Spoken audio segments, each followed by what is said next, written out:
मांद्रे शिगमो महोत्सव 2026च्या तिसऱ्या दिसा जाल्ल्या सर्तीचे इनामां वांटप मानेस्तांनी केले. हे खेपे आमदार जीत आरोळकार, अभिनेतो महेश मांजरेकर, जिल्हो पंचायत वांगडी तारा हडफडकर हाजीर आशिल्ले. ते उपरांत महेश मांजरेकराची मुख्य भूमिका करपी नाटक सादरीकरण सादर जाली.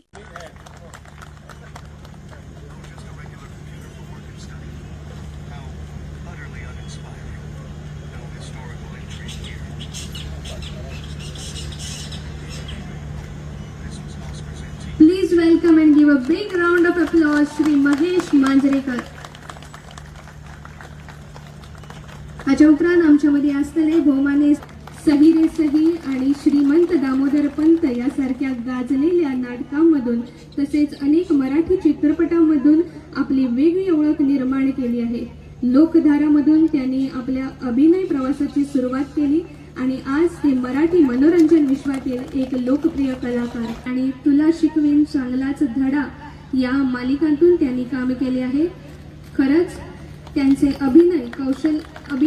नमस्कार मांजरेवासी, मी पण मांजरेकरच आहे. आमची कुळदेवता पण इथेच आहे आणि मी काही मार्गदर्शन करणार आहे कारण इतकं खंबीर नेतृत्व आहे तुमच्याकडे मार्गदर्शन करायला. जीतजींसारखे MLA या देशात खूप यावे असं आमचं मत आहे. मागे पण मी इथे जेव्हा आलेलो सिनियर सिटीजनसाठी त्यांनी एक उपक्रम राबवला. आज एवढा मोठा उत्सव तिकडे करतायत. खरंच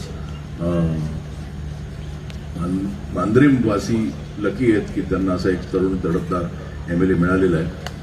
आणि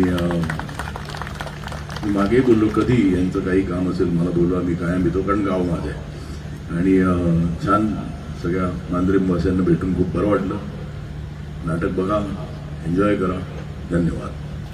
काका, I am sure it will be treatable. ऐकलं का रे? ट्रीटेबल छे काही नाही. त्या डॉक्टरला बोलायला काय जातंय? आजचं मरण उद्यावर ढकलतोय आणि आपल्याकडनं पैसे उकळतोय.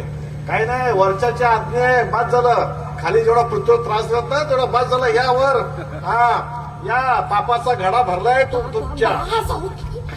सेन्सिटिव्हली बोलताय हो तुम्ही. लाडू खायचं झाकण उघडत नाही. डिफेन्स मेकॅनिझम म्हणून असं वागताय का? म्हणजे डॉक्टर रिपोर्ट हे विषय निघाले की तुम्हाला आईची आठवण येते आणि आईची आठवण आली की तुम्ही विषय बदलता. 7 वर्ष झाली त्याला. किती दिवस तेव्हाचा गिल्ट मनात ठेवणार? झाकण का उघडून देत नाहीस? नाही उघडणार. तुम्ही हटवादी आहात ना. मी तुमची मुलगी आहे, डबल हटवादी. हो, डायबिटीस आहे ना, शुगर टाळायचे सांगितलं ना डॉक्टरनी.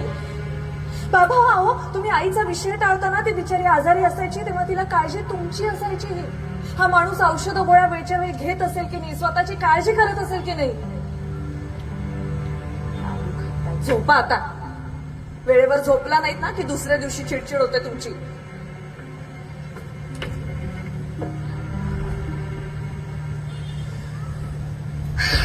काय करायचं हो यांचं? हे रोजचं हे अशी चिडचिड करतात आणि नंतर येऊन सॉरी म्हणतात. तू आणि सॉरी म्हणणार? अगं तू मेलीस तरी सॉरी म्हणणार नाही. तू सॉरी स्लिप ऑफ टंग. मी मेलो तरी सॉरी म्हणणार नाही. काय असं म्हणताय काका सारखं? मस्करी केली का? तुला सांगू चिंगे, घरोघरी हीच बॉम्ब आहे. आई वडील म्हातारे झाले ना की त्यांची मुलं जास्त किटकिट करतात त्यांच्याबद्दल.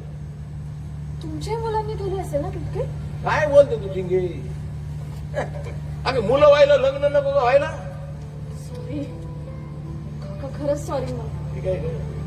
पण का नाही केलं तुम्ही लग्न?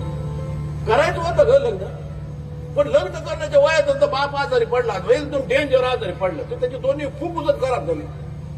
आणि डॉक्टर म्हणलं हे साध्या उपचार होणार नाही, ते हे करायला लागेल काय ते ट्रान्सप्लांट.